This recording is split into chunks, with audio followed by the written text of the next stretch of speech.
Welcome everyone, this is On Just Restart, and this time I want to talk about what Pokémon Scarlet and Violet sales say about Switch fans.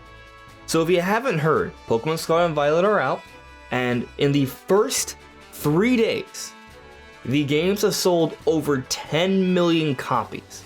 This includes over 4 million in Japan on its own. What this means is, according to Benji Sales here, this is the biggest Pokemon launch ever, meaning no Pokemon game has sold over 10 million in the first 3 days ever. This would also mean it's the biggest Switch launch ever, the biggest Nintendo launch ever, and also the biggest console exclusive launch of all time. In other words, any game that's come out exclusively for one particular system, nothing has performed this well, this quickly, ever. Now, this is just the first 3 days, things could taper off, but the sales are showing incredible signs, despite all the criticisms about the optimizations of the game, the frame rate issues, the technical issues, the rampant glitches that people have experienced.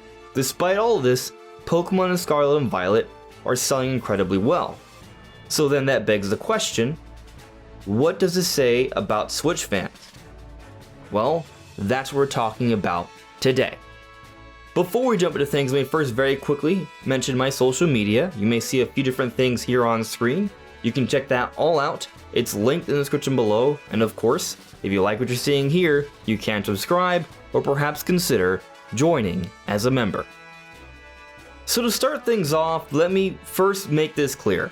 I am in no way trying to suggest anything negative about one particular group of people or not. I personally fall within this demographic. I am a Switch fan, a Switch owner, a big Nintendo fanboy, longtime Pokemon fan, and I got Pokemon Scarlet and Violet on the very first day, as soon as I could have gotten it actually. I downloaded the game as a pre-order, so I could play it immediately at midnight. I didn't play it immediately at midnight, but I played it pretty soon into Friday. Point is, I was a part of this group of people that got the game very quickly, a part of that record-breaking 10 million plus sales. So just keep that in mind while I say what I'm gonna say. Because I recognize that there are people out there that are suggesting that the fact that so many people have bought this game goes to show that Switch fans don't care about games that perform well, that are well optimized and well polished. And to that I'll say, maybe, because there's a few different angles here. One, there's a lot of people who probably bought these games not knowing about the performance issues, not knowing about the technical issues, and we've heard about some refunds. Now, I think that story about refunds has been a little exaggerated because in theory you can actually have any game refunded by Nintendo. This isn't like a mass refunding from what I last heard. That could change, so we'll see. And at this point it's not looking like a Cyberpunk 2077 problem where mass refunds are being issued across the board. It's a little different for now. But going back to the point, a lot of these people may have not have been aware of those issues. But of course there were reviews, there were things said, people bought the game on the second day, on the third day. I knew about the issues before I even got the game because actually a lot of people were playing the game before it even legally released. How that happens, well, that's a whole other issue. But the point is, a lot of people did know about the frame rate issues, the performance issues, the technical issues. Not everyone, not all of those 10 million, but a part. And I was one of the people that knew. And I bought the game, I played the game, and I appreciate games that are well polished because that's something that Nintendo is actually known for. Nintendo oftentimes spends too much time on their games, they take so long. There's a common phrase that I'm totally gonna butcher from Shigeru Miyamoto, but it's something along the lines of, a delayed game is eventually good, but a bad game is bad forever. It's something to that effect. I'll probably show a quote on screen at some point or another. But the point here is, yes, Nintendo tends to take their time with their games. There are exceptions, and Pokemon Scarlet and Violet are some of them. Because, well, Pokemon Scarlet and Violet are controlled by Pokemon Company, who runs everything related to Pokemon, and they have a strict schedule in place. The games need to come out because it's the origin of it all, so the anime, the movies, the trading cards, the merchandising, all of that comes from the games. So they're sort of stuck to a particular schedule. Now I wish they would delay things, but that's another conversation for another time. The fact remains that despite the game probably being rushed, and that's why we're seeing these issues, people are buying the game. People are enjoying the game. Myself included. I care about being immersed. I am used to more polished games. I've played some messy games before. Ark comes to mind, for example. And I have also enjoyed those experiences, but at the same time, those experiences aren't nearly as good because of the issues. So when it comes to Pokémon Scarlet and Violet, I truly think that Game Freak has finally struck gold here with a gameplay formula. I think the gameplay loop, the open exploration, doing gyms and other challenges out of order, the characters involved, the mechanics related to battling, going in and out, moving about, the dynamic music, all of that is wonderful. It's held back by limited graphics. Sometimes it's pretty, but if you look in the background, oftentimes things get blurred up. There's a lot of simple textures, a lot of things look very basic, other parts look better than others. It's a little inconsistent.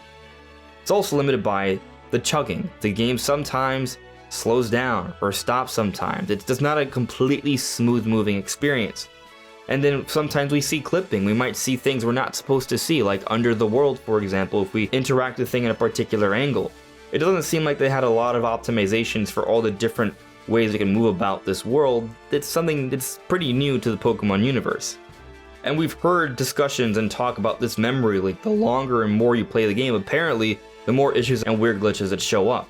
I haven't experienced anything too terrible, nothing game-breaking, but I also never go beyond 2 to 3 hour sessions. Some people go on for longer, and apparently that's when we start to experience more of those issues. But despite all of that, people are enjoying the game because of that gameplay loop. It's just so good. I wouldn't say the Pokemon series is the most critically acclaimed series there is. It's not. It literally isn't, objectively speaking.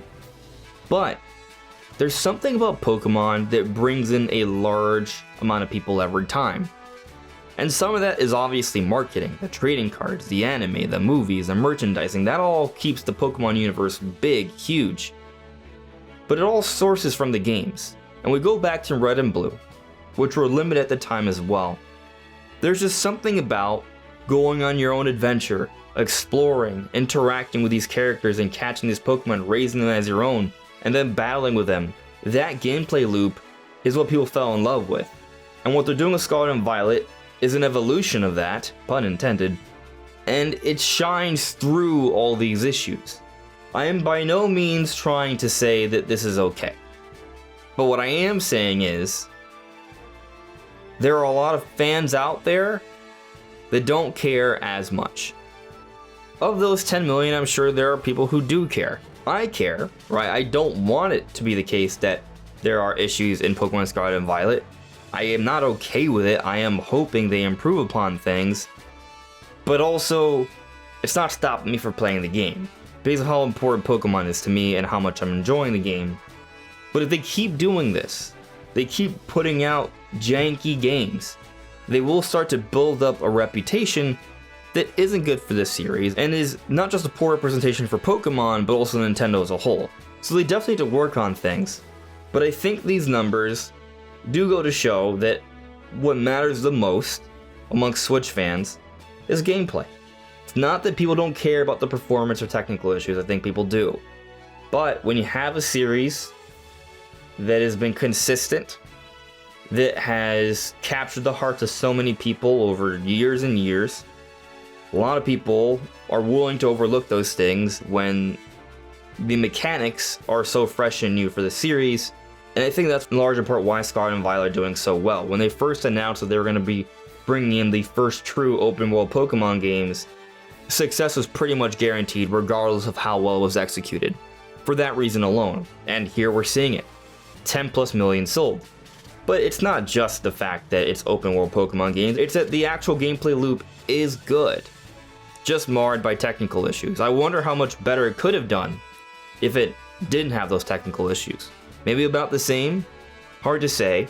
Maybe the only thing that's really getting hurt right now is their reputation, and this could be impacting longer term sales. But if they patch things up, have a quality DLC, and the next games don't have those issues, then this discussion will be over, and the Pokemon reputation will be okay. Although, when I really think about it, there seems to always be some sort of controversy when it comes to Pokemon releases. We're always critical of them not quite measuring up to the rest of the industry.